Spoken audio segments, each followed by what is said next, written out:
Olá, meus queridos, retornando ao nosso estudo, do crime os crimes contra a vida, previstos no artigo 122, 123, 124, 125 e 126. Estamos aqui no artigo 123 falando sobre o crime de infanticídio. Retornemos àquela colocação quanto ao estado puerperal, quanto a elementar do tipo chamado estado puerperal. Se é possível coautoria, se é possível participação no crime de infanticídio, se esse elementar se comunica ou não. E se eu me remeto para o artigo 30 e dizer, olha, circunstâncias de caráter pessoal, elas não se comunicam. Show de bola. Primeira informação. Artigo 30, vírgula, diz o código, salvo se elementar do tipo. Opa, puerperal é uma circunstância pessoal do autor. E é uma elementar do tipo. Então ela se comunica, porque está dizendo salvo elementar. Então, beleza. Aí eu trouxe para vocês aqui, para vocês saberem do artigo 30 e coloquei aqueles que, por exemplo, eu vou cometer o crime de peculato. Eu sou colega de um funcionário público. Eu sei da condição dele de funcionário público. Eu leio o delito do peculato e digo, bom, o peculato, se eu tirar a condição de funcionário público, o que é? Furto. Porque aquele que furta, aquele que se apropria de algo que é da administração pública, pratica o crime de peculato. Se eu sei da condição do meu colega de funcionário público, eu estou dizendo, essa é uma elementar do tipo, porque se eu tirar, será outro tipo penal. Então eu, que ajo em conluio com o funcionário público, por ser funcionário público uma circunstância pessoal, todavia de caráter elementar, vai haver comunicação, vai haver comunicabilidade dessas circunstâncias. Esse mesmo pensamento segue aqui Damaso de Jesus, Fernando Capês, Delmanto, Mirabete e Bittencourt. Eu coloquei esses que são os talvez mais tradicionais, mas existem N outros doutrinadores a esse respeito. Mas vale a pena saber que quando Nelson Hungria escreveu o Código Penal, e aí nós temos muita devoção a Nelson Hungria, ele, defensor da tese de que o estado puerperal era uma condição, então, não pessoal, senhores, e leiam aqui comigo, mas então uma condição personalíssima. E diria Nelson Hungria, por ser uma condição personalíssima, então ela não se comunica. Ou seja, para aquele que auxilia alguém a praticar, uma parturiente, auxilia de maneira material ou instiga ou ajuda uma gestante a praticar o crime de infanticídio, por ser o estado puerperal não uma condição pessoal, mas personalíssima, então ele responde por homicídio e a parturiente por infanticídio. Eu vou separar, eu vou tirar a ideia da teoria monista e vou colocar uma teoria dualista. Então, uma teoria pluralista, como queiram. Mas essa foi a posição do Hungria. Depois do Hungria, na última edição da obra, ele vem e fala, não. Isso aí é uma condição realmente de caráter pessoal, houve muita discussão. E aí eu me curvo à maioria e digo, então, que se comunica e ele responderá, então, por infanticídio devagar, comunicabilidade da elementar, da circunstância pessoal de caráter, que tem um caráter de elementar, prevista no artigo 30. Então, no final da vida, Nelson Hungria diz, olha, realmente eu me curvo. Aquele que auxilia a parturiente responde pelo infanticídio e não por homicídio. O único que manteve o posicionamento de que era de caráter personalíssimo e, portanto, aquele que está do lado da parturiente, ele responde por homicídio, foi Heleno Cláudio Fragoso. Acabada essa discussão para vocês, eu falo sobre o ato executório por terceiro, contando com o incentivo da mãe da vítima. Então, por exemplo, eu tenho uma gestante que ao sair o feto do canal vaginal, ela quer que mate a criança, todavia ela não faz nada. O que ela fala para o terceiro? Mata, por favor, eu não quero, enforca essa criança, tira ela da minha frente, joga ela pela janela, faz alguma coisa. Então, o terceiro, ele é, na verdade, incentivado pela parturiente, porque a parturiente está no estado puerperal a praticar um ato de homicídio contra um neonato, contra um feto recém-nascido. Então, quando a mãe estimula isso, eles dizem que não se mostra presente as elementares do infanticídio, porque a mãe não praticou a conduta típica de matar e o terceiro não estava sobre o estado puerperal. Então, como foi outra pessoa que realiza essa conduta típica, então, quando é um terceiro, responde por homicídio, aqui voltando, e a mãe é partícipe do crime de homicídio. Então, os dois não respondem por infanticídio, mas respondem pelo crime de homicídio. Então, apesar dessa posição estar tecnicamente correta, né, a mãe não estaria sendo punida mais gravemente, embora tivesse praticado uma conduta mais branda, né? Essa é uma distorção, é uma exceção, que deve se abrir exceção à teoria monista, respondendo o terceiro por homicídio e a mãe por infanticídio, no argumento de que ela estava sobre estado puerperal para poder falar, mata mesmo, joga pela janela, eu detesto essa criança. Então existem aqueles que vão dizer que é homicídio para os dois, é uma circunstância da mãe, do estado do puerpério, não se comunicou, e outros vão dizer que não, que então a mãe responde por infanticídio e aquele terceiro que praticou responde por homicídio. A tentativa é completamente possível, porque a mãe pode tentar matar e aí de repente o pai chega.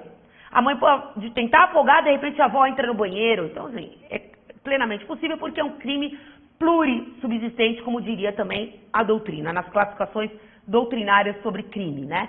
Ação penal pública incondicionada, ou seja, o Ministério Público é o autor da ação penal, é submetido, como eu já disse anteriormente, assim como homicídio, instigação, auxílio ou induzimento ao suicídio, e também como o aborto, o autoaborto, o aborto consentido, todos os outros que nós vamos ver agora, todos são de competência do Tribunal do Júri, estarão submetidos à análise dos 7 jurados, então, convocados ao Tribunal do Júri.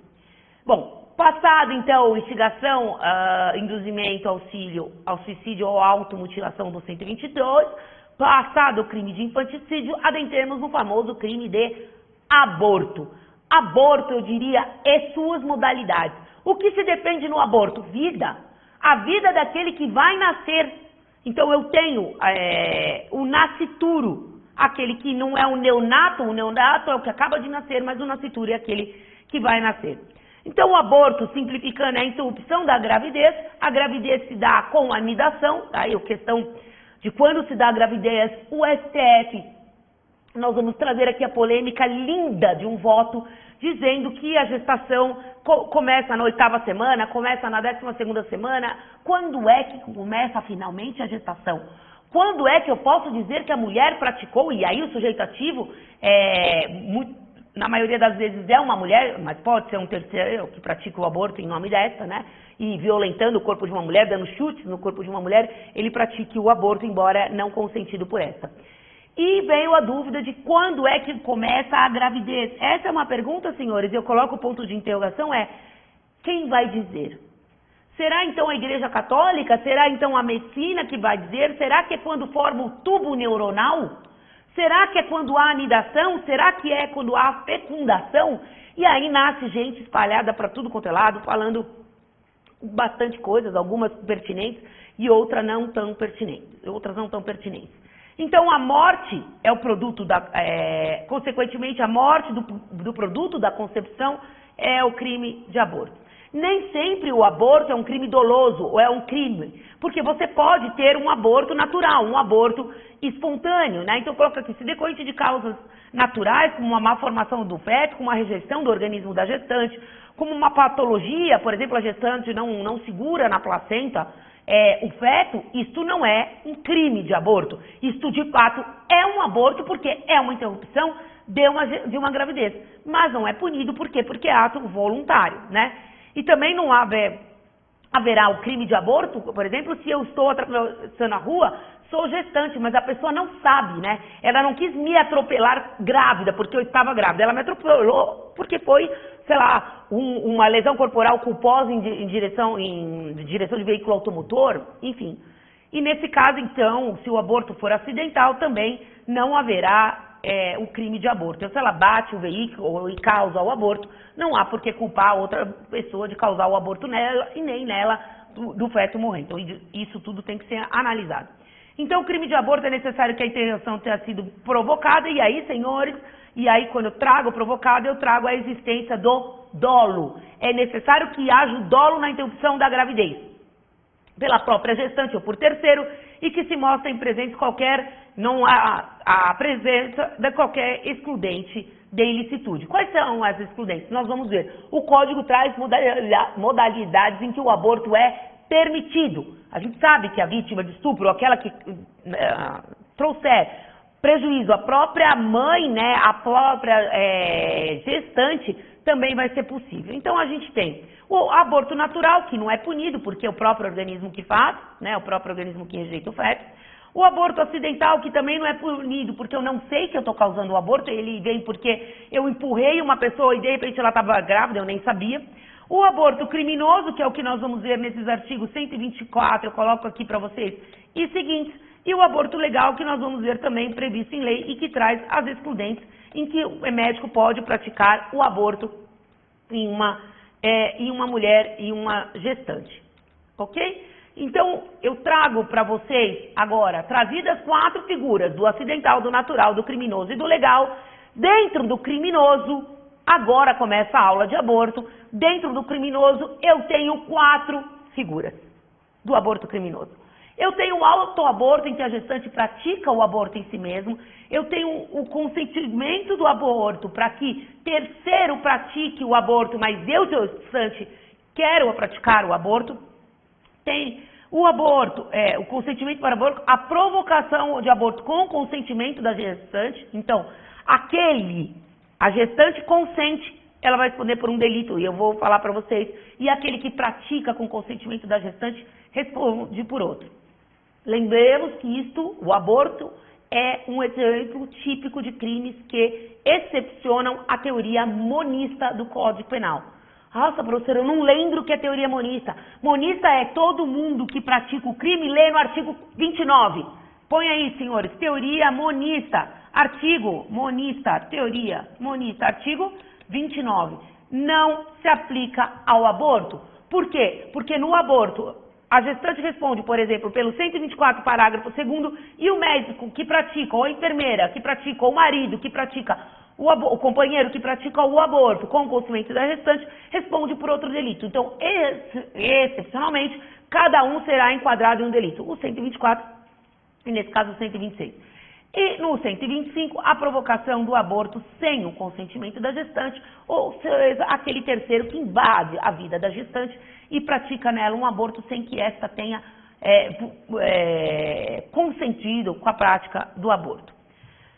124, primeira parte, 124, segunda parte, 125 e 126, 4 modalidades do aborto criminoso.